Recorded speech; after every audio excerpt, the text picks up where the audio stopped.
Hello everybody, I am Dr. Soumya Surat Panda. I am a medical oncologist. I am working as associate professor in some hospital in Bhubaneswar. So I will be discussing you some commonly asked questions that public have and that cannot ask the doctors just because there is a lack of time, and hence I will be discussing about those aspects that people would like to ask a doctor but they are not able to ask just because time is very short or the interaction with the doctor is very short. So I will be focusing on some frequently asked questions to the medical oncologist and that people have in their minds. So mostly I will be focusing today on two topics. One is lung cancer and the other is about breast cancer. So first I will be discussing about lung cancer. Some people they ask actually a basic question, what is lung cancer? I will be discussing on some frequently asked questions that you often feel like asking a doctor, but you are not having the time and you are not able to ask those questions and you have it in your mind. So I think that I should clarify regarding those aspects, and I'll be talking about the breast cancer now. So first of all, some have got the basic question, what is breast cancer? So breast cancer actually when the cell growth, there is a particular growth rate of the cells and that are at a normal rate, but when they go out of control, that is known as something like tumor, and which can be benign, that is harmless, it will never develop into a cancer.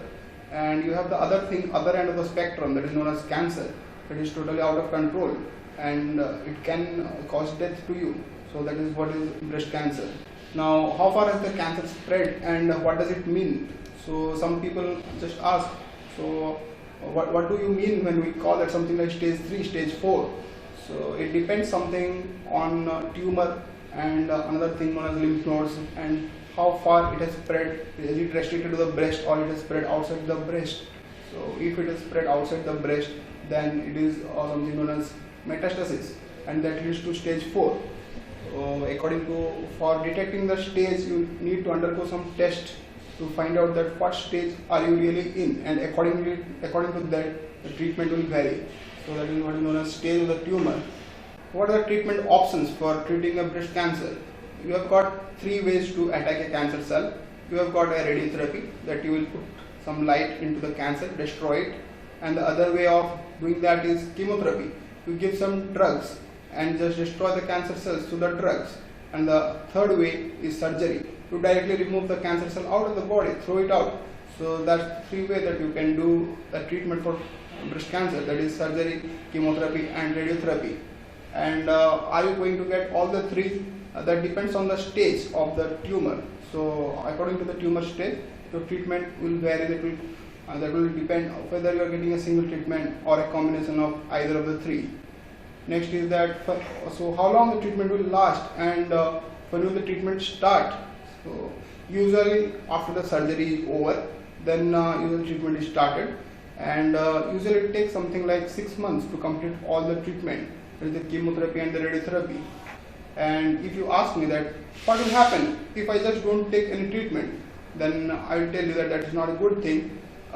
It may spread beyond the breast, it may go away to your liver, it may go away to your brain and lungs, which is not a good thing. So you can treat and just get yourself cured if you are in the early stage. So you have to take a treatment for the breast cancer. What are the possible side effects that you are expecting from the treatment during the treatment course? So that will make your life easy. If you are going to expect it, then it will be easier for you to survive in the whole world. So what you are expecting, or what we expect that you can have, is that you can have fatigue, or else there is very tiredness, you are feeling so damn tired just because of the drugs. You can have vomiting sensation, and also you can have little bit of tingling sensation at the area where it has been operated, and also you can develop a heart failure, but that's very rare, I tell you. But that's a complication of the treatment, and you can have nausea, vomiting, headache, and also definitely hair loss, because of young females, they must know that they are going to have a hair loss. They may have a hair loss with chemotherapy, but yeah, it's not restricted to all of them. Some may develop a hair loss. Next is that once the treatment is over, so what next? Should I rest at home, or should I come and go for a checkup regularly? If yes, then how frequently should I go for a checkup? Yeah, you have to come for a checkup once the treatment is over, and that's something like called as annually. You have to undergo some test. It is called annual screening test. The other breast, whether the other breast is normal or not, and so you have to undergo a follow-up, a checkup, that is known as self-breast examination by yourself. You can check your breast yourself, and that has to be done monthly. And every 3 months you have to undergo a check with your physician. So that's how you do a follow-up. Next question that you may ask is that when should I call a doctor, and how do I know that it is an emergency?